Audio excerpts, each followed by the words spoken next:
দর্শক, দেশের অর্থমন্ত্রী আবুল হাসান মাহমুদ 2024-25 অর্থবছরের জন্য 7,97,000 কোটি টাকার প্রস্তাবিত বাজেট উত্থাপন করেছেন জাতীয় সংসদে।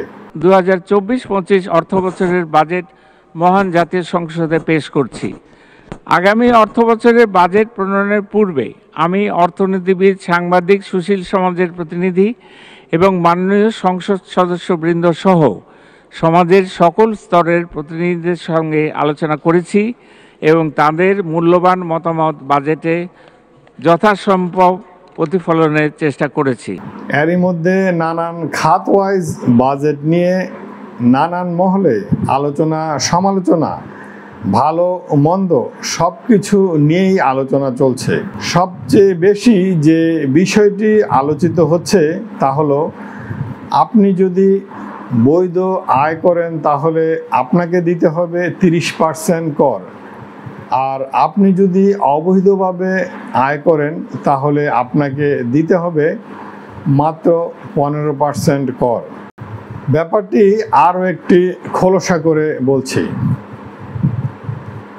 আপনি ব্যবসা বাণিজ্য, চাকরি এবং যাই করে থাকেন না কেন, আপনি প্রতি বছর যে ইনকাম ট্যাক্স রিটার্ন জমা দিয়ে থাকেন, সেখানে যদি আপনার সমস্ত আয় প্রদর্শন করেন, সেই আয়ের উপরে আপনাকে সর্বোচ্চ 30% পর্যন্ত কর দিতে হতে পারে।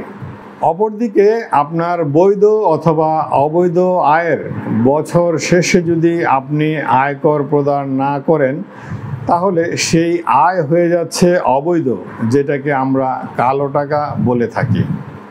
অথবা আপনি অবৈধভাবে এত টাকা উপার্জন করলেন, সেই টাকার আয়কর দিতে গিয়ে যে উৎস আপনাকে দেখাতে হবে, তা যদি আপনি না পারেন, অথবা আপনি এত পরিমাণ টাকা অবৈধ পথে উপার্জন করেছেন, যেটা আয়কর দিতে গেলে যে উপার্জনের উৎস দেখাতে হয়, সে উৎস আপনি দেখাতে পারবেন না, ফলে সে টাকাও আপনি গোপন করে রেখেছেন।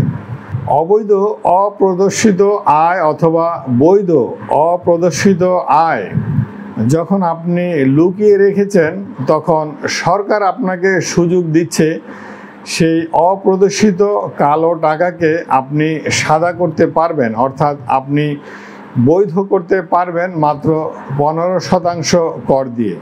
সারা জীবন যারা বৈধ উপার্জন করছেন এবং বৈধভাবে আয়কর দিয়ে আসছেন, তাদের মনে প্রশ্ন, বৈধ করদাতাদের কেন 30% কর দিতে হবে এবং অবৈধ করদাতারা কেন 15% কর দিয়ে তাদের টাকা বৈধ করতে পারবে?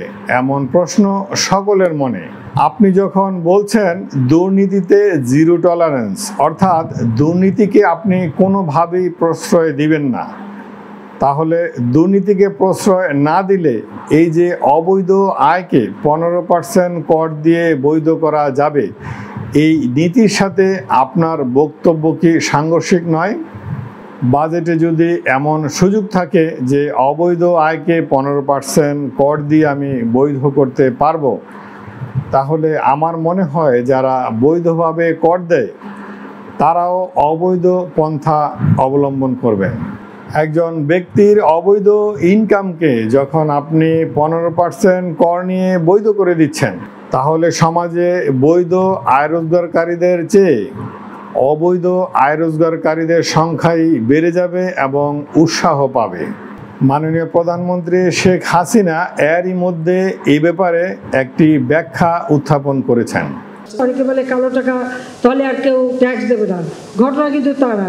এটা শুধু কালো টাকা না, জিনিসের দাম বেড়েছে। এখন 1 কাঠা জমি যার সেই কোটিপতি, কিন্তু সরকারি যে হিসেব, সেই হিসেবে কেউ বেচে না, একটু বেশি দামে বেচে, কিছু টাকা উদ্বৃত্ত হয়, কিন্তু এই টাকাটা তারা গুজে রাখে।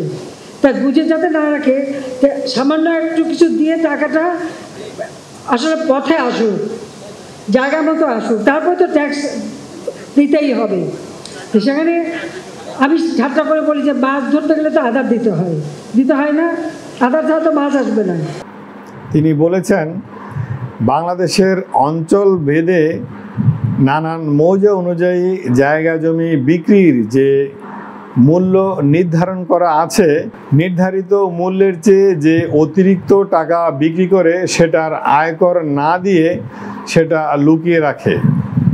উনি বলতে চেয়েছেন নির্ধারিত মূল্যের চেয়ে যে অতিরিক্ত টাকা বিক্রি করে সেই টাকার কর না দিয়ে সেটা অপ্রদর্শিত অবস্থায় রেখে দেয়।